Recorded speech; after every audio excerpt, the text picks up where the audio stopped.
بسم اللہ الرحمن الرحیم۔ السلام علیکم۔ صبح کی روشنی کے تمام ویورز کو میری طرف سے خوش آمدید۔ آج کی ویڈیو میں آپ کے لیے پیارے نبی حضرت محمد صلی اللہ علیہ وآلہ وسلم کی خوبصورت احادیث لے کر آئی ہوں۔ تو آئیے آج کی خوبصورت ویڈیو کا آغاز کرتے ہیں۔ قرآن پاک دیکھ کر پڑھنا۔ رسول اللہ صلی اللہ علیہ وآلہ وسلم نے فرمایا، جو شخص قرآن پاک دیکھ کر پڑھنے کا عادی ہوتا ہے، اللہ تعالیٰ اس کی آنکھوں سے فائدہ اٹھانے کا موقع دیتا ہے جب تک وہ دنیا میں رہے، یعنی اس کی آنکھوں کی بینائی موت تک باقی رہتی ہے۔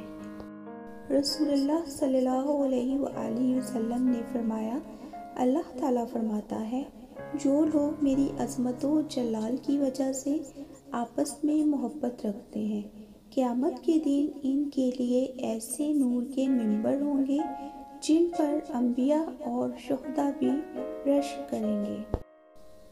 فرمان رسول اللہ صلی اللہ علیہ وآلہ وسلم، جب تم 3 آدمی ساتھ رہو تو تم میں سے 2 آدمی تیسرے کو اکیلا چھوڑ کر کان میں بات اور سرگوشی نہ کریں، کیونکہ یہ اسے رنج و غم میں مبتلا کر دے گا۔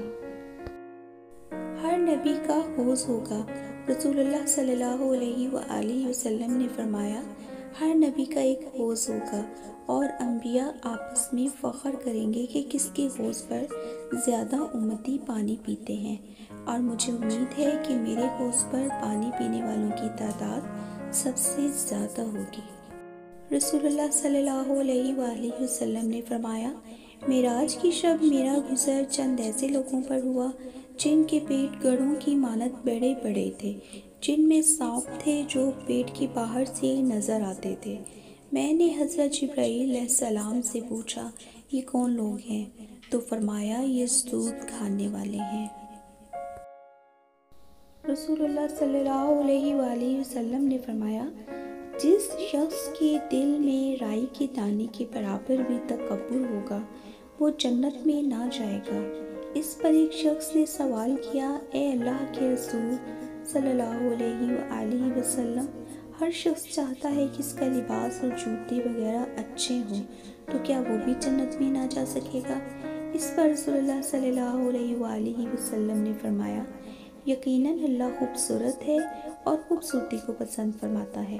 تکبر کا مطلب یہ ہے کہ بندہ حق کو ٹھکرا دے اور لوگوں کو حقیر سمجھے۔ جی ویورز، امید کرتی ہوں آپ کو یہ ویڈیو بہت پسند آئی ہوگی۔ لائک اینڈ شیئر کرنا مت بھولیے گا، اور اگر چینل کو سبسکرائب نہیں کیا تو سبسکرائب کر لیں۔ دعا میں یاد رکھیے گا۔ اللہ حافظ۔